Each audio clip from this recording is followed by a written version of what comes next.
अधिष्ठाता महोदय, मैं पहले कार्मिक मंत्री जी का आभारी हूं कि इस पूरे सदन की जो भावनाएं थीं उसको हमारी सरकार ने स्वीकार किया है, और न केवल स्वीकार किया है बल्कि जो पूरे विद्यार्थियों के भविष्य के हित से जुड़ा हुआ था उसको स्वीकार किया और उन्हें एक अटेम्प्ट और देने की बात की है। मैं निश्चित तौर से सरकार को बधाई देता हूं तरफ से। पूरा सदन ये ग्रेडेशन में नहीं आ रहा, ग्रेडेशन में, तो फिर इसको फिर करेंगे क्यों एग्जाम? नहीं पासिंग मार्क हो जाएगा या कुछ हो जाएगा। ग्रेडेशन में नहीं आ रहा, वो मेरिट में भी नहीं आ रहा, मॉडलिटी तय कर लेंगे। रेट भी नहीं चेंज हुआ। अधिष्ठाता महोदय, 193 you can continue after this other members will be given a chance. मैं बहुत आभारी हूँ जो आपने Let this 193 continue.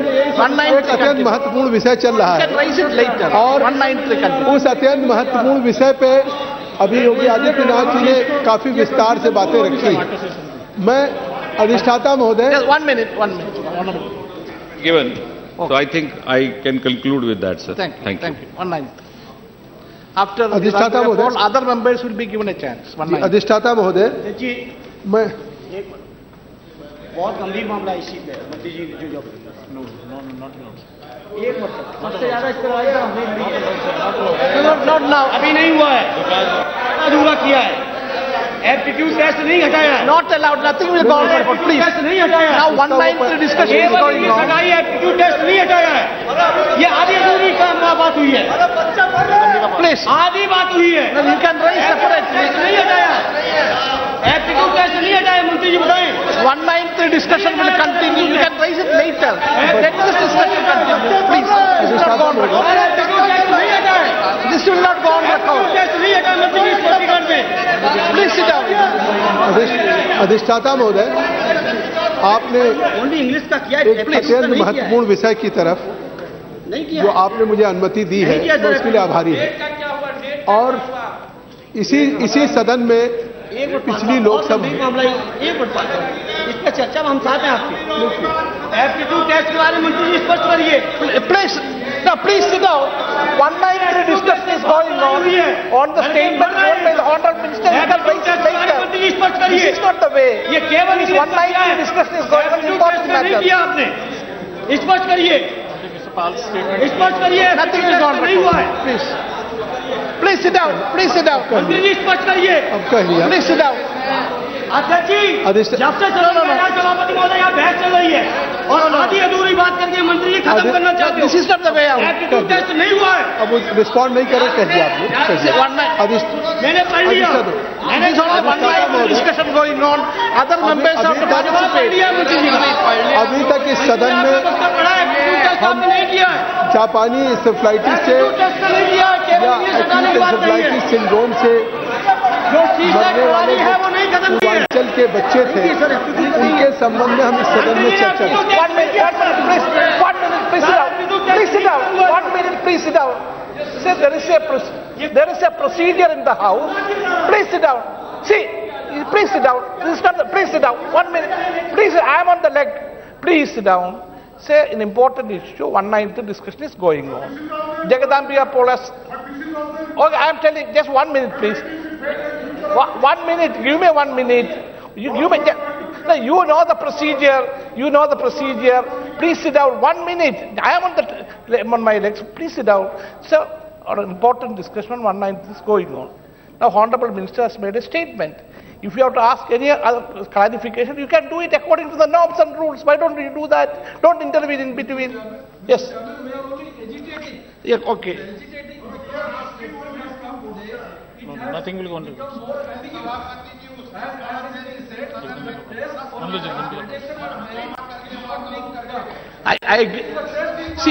See, on this statement, if you want any clarification, later, as a procedure, you can start it. Now, 193 discussion is going on. Don't intervene in between. Only Jagadambika Paul. इसमें तो 193 हो गई, कितना मौका दे रहे हैं आपने भी लड़ी है भाई, तो आप Nothing will go on record. I am very sorry. Nothing will go on record. you are going out of the way. There is a procedure. I told you there is a statement has come. On that statement you can have it. बड़ी निगाह से देख रहा है। मंत्री जी आधा अधूरा काम करके निपटाना चाहते हैं। नौजवान 1 minute. One minute. अपमान हो रहा है। जो असली नौजवानों की Only आने वाले हैं, you tell me. Don't allow. Of the minister concerned that what is going to happen, all those people when they are agitating for this demand, Salvaledi, cases were filed there against is these a, children. now our subject is 193, that discussion is going on, or get the you job. can raise What is it going to happen later. about their cases?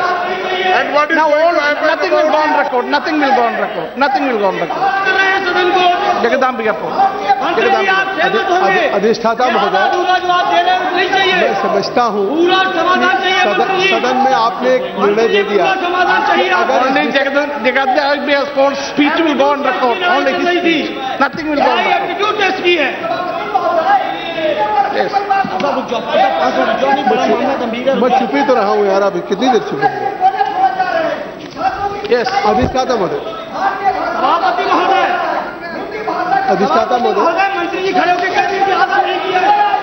मंत्री जी कह दो आपने एक अत्यंत महत्वपूर्ण विषय पे आपने मुझे मौका दिया आधा अधूरा नहीं है ये। और अभी तक इस सदन में जहां देश के 19 राज्यों में जो जापानी इंसेफ्लाइटिस का सबसे सर्वाधिक प्रयोग और प्रकोप पूर्वी उत्तर प्रदेश में था, और उत्तर प्रदेश में हर साल इससे मरने वालों की संख्या जिस तरीके से तादाद बढ़ रही थी, मैं आपसे कहना चाहता हूं कि अपने आप में ये एक अत्यंत महत्वपूर्ण विषय है, और उस अत्यंत महत्वपूर्ण विषय को कितनी भयावह होती जा रही है कि 2011 में अगर बच्चों को मरने वालों की संख्या 627 डेथ हुई 3,308 में, जो मृत्यु दर थी वो 18% थी। 2012 में वो मृत्यु दर बढ़कर के 20.93% हो गई। 2013 में फिर 29.35% हो गई, और 2014 में आज वो मृत्यु दर बढ़कर के 36% हो गई। तो स्वाभाविक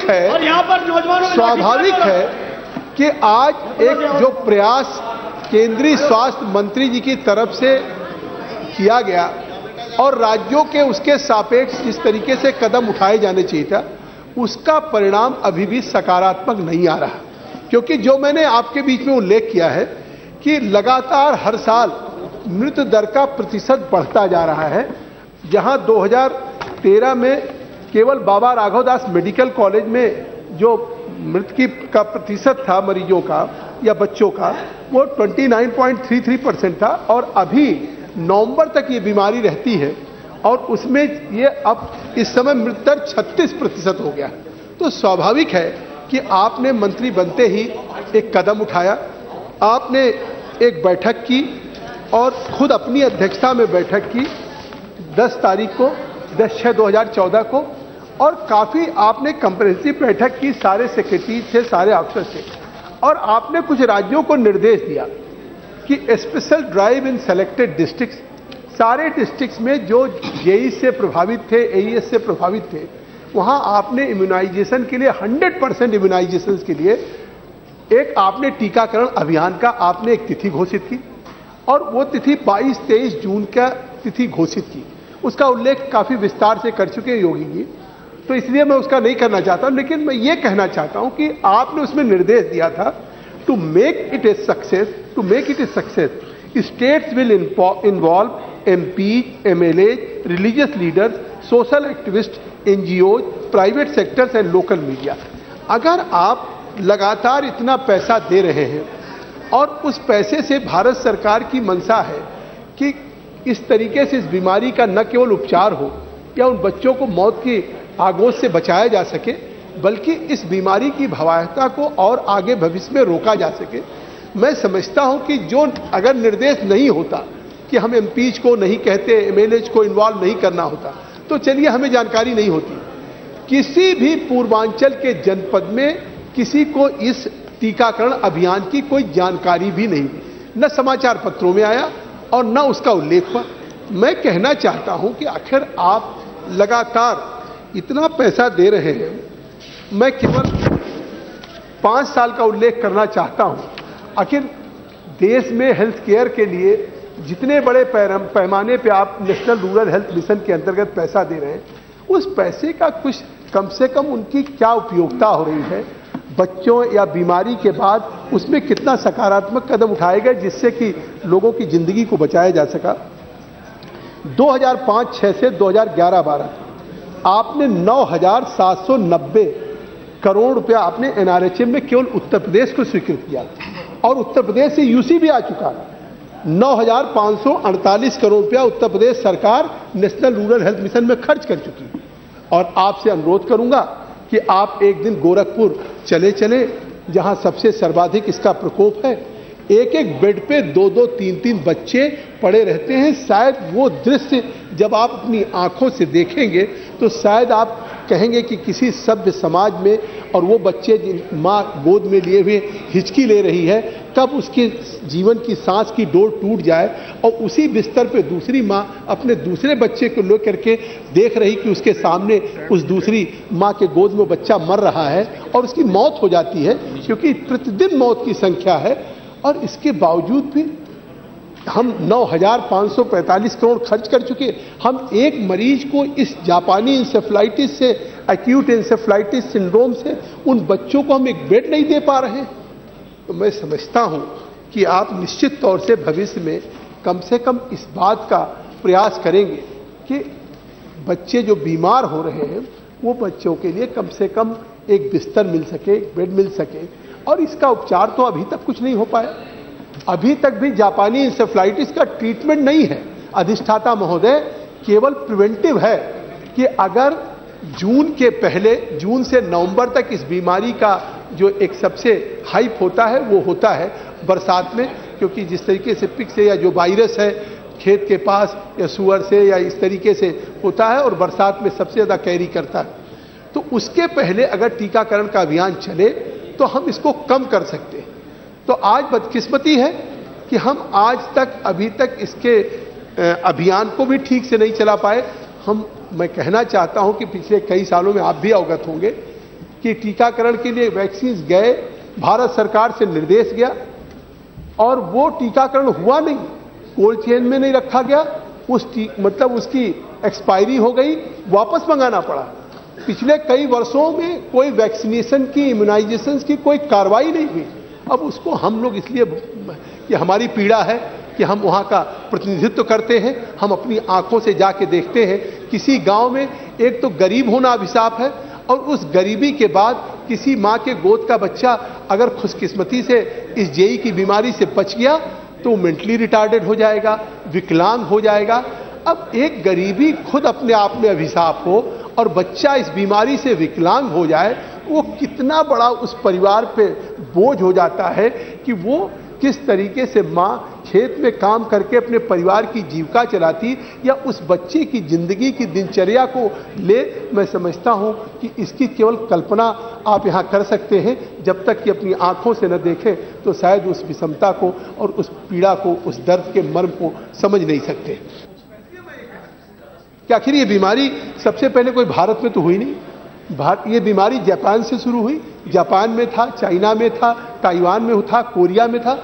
आज जापान में खत्म हो चुकी है, चाइना में खत्म हो चुका, ताइवान में खत्म हो चुका, कोरिया में खत्म हो चुका, कंबोडिया में खत्म हो चुका। तो आखिर ये बीमारी क्या भारत से नहीं खत्म हो सकती है? आज संकल्प आप ले। मैं इस बात के लिए नहीं कहूंगा कि लगातार कि आप इतना पैसा एनआरएचएम में देते जा रहे हैं और उसका निदान क्या हो रहा है, लेकिन स्वाभाविक है कि अब ये वक्त आ गया। पिछली लोकसभा में हमने चर्चा की थी, योगी जी ने की थी, सभी लोग उसमें शामिल हुए थे। उस बार हम लोगों ने खास तौर से पूर्वी उत्तर प्रदेश का जिक्र किया था और पूर्वी उत्तर प्रदेश में इंसेफ्लाइटिस से डेथ होने वालों की घटनाओं का हम लोगों ने उल्लेख किया था। आज तो जब ये सदन चर्चा कर रहा है, कॉलिंग अटेंशन से इसको आपने 193 में स्वीकार कर लिया, इसलिए कि एक दिन अहलुवालिया साहब ने इस मामले को उठाया। उन्होंने कहा उनके जलपाईगुड़ी में, सिलीगुड़ी में खुद वहां 47 मरीज इसी जापानी इंसेफ्लाइटिस से मर गए। आसाम में 200 कुछ लोगों की डेथ हो गई, तो इस तरीके से वेस्ट बंगाल में हो गई। तो आज तो ये देश के तमाम राज्यों में पांव पसार रही है। तो अब जब स्वाभाविक है कि अब ये किसी एक क्षेत्र की बीमारी नहीं रह गई जो केवल किसी एक क्षेत्र के लिए वो मौत का सौगात लेके जाए या केवल वहां के उन गरीब परिवारों के लिए जिंदगी का एक अंधेरा छा जाए। अब वो वहां से बाहर निकल करके बिहार से आसाम, आसाम से वेस्ट बंगाल या साउथ इंडिया, इस तरीके से सभी राज्यों में चली गई।